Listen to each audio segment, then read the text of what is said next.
Adshead-Grant, and I'm the author of Are You Listening or Just Waiting to Speak?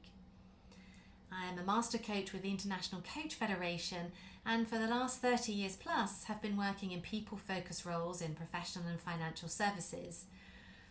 And I would like to share with you an idea today that listening can have a profound impact on results both in life and in business. And so I'd love to ask you, when was the last time that you felt listened to, truly listened to? I wonder, what did it feel like? What were you thinking? And how far did you get with your thinking before the listener interrupted you with their ideas, their solutions, and their quick to solve a problem mind before you could finish your thoughts? Well, this is not uncommon in our world populated by interruptions and distractions and those ever so quickly wanting to solve a problem minds. So how about you? How much time do you spend listening? Well, the research suggests that on average, as an adult, we will spend 45% of our time listening, where 30% of our time speaking, 16% reading and 9% writing. But those who have influence over another, leaders in business, team leaders, will spend up to 80% of their time listening. And yet these same leaders spend very little time developing their listening skills and indeed would rate themselves average or poor listeners. So why does this matter?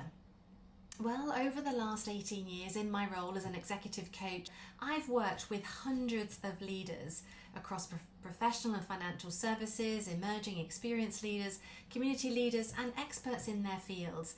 And they all ask me to help them grow their business, engage more effectively with their team, and inspire their stakeholders. And during these last 18 years, I've begun to notice a common pattern that each and every one of these leaders wants results. And I imagine you do too. Results to grow their people and results to grow their business. So imagine a result that you would like to accomplish for yourself, your team, and or your business. Now, with that ideal result in mind, my invitation is that you will need to take some action. You will need to make a decision, create a new surface, or design a new product.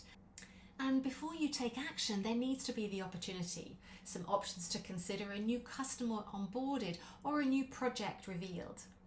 And before you have that opportunity, there needs to be possibility. The possibility of a new idea that's been born, a new target market has been identified, or an invitation to submit a proposal.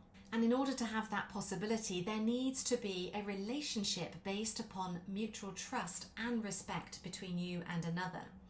And it's in that relationship the possibility emerges, leading eventually to a successful result.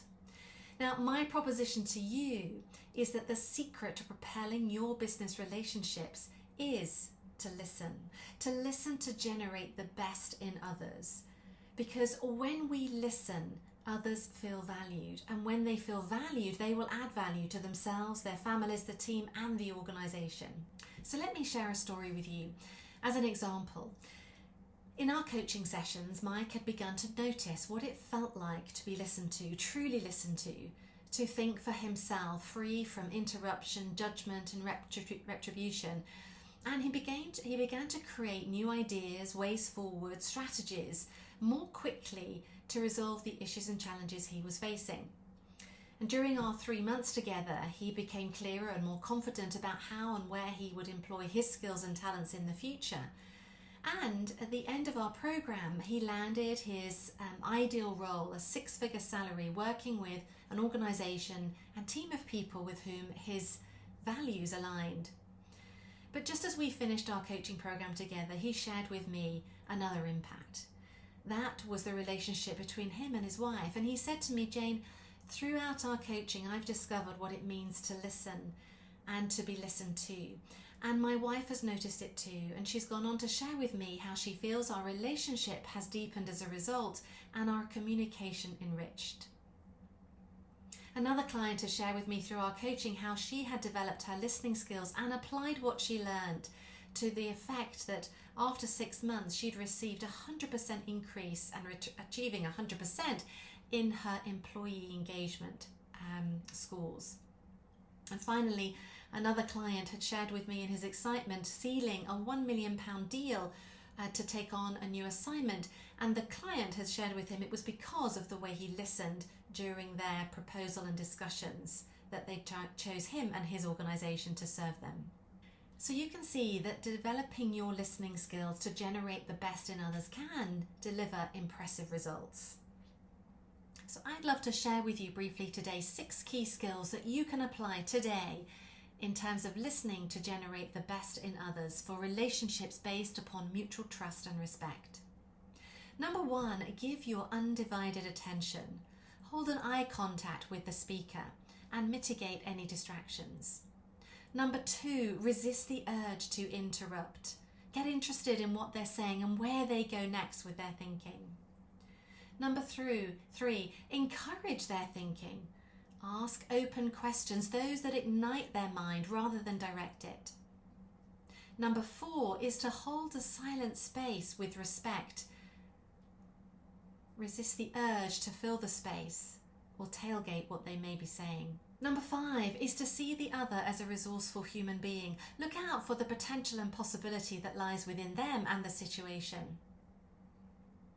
And number 6 is to appreciate the goodness in them. Notice a quality that you see and share it with them. Say so, being specific and succinct as you do so. Listening to generate the best in others will require us to learn the art and skills of asking open questions, those that ignite the thinking in a mind, rather than closed questions that simply require a yes or no answer. You see, when we ask open-ended questions, we're enabling them to see different perspectives. We'll ask them and enable them to keep thinking well for themselves and to free their mind rather than direct it. What we found to work really well are the questions that begin with what, and they are specific and succinct in their nature. And so developing a relationship based on mutual trust, the kind of questions that we might ask an individual are simply, what would you like to accomplish? What's important to you? What do you think? What might stop you? What do you need to move forward?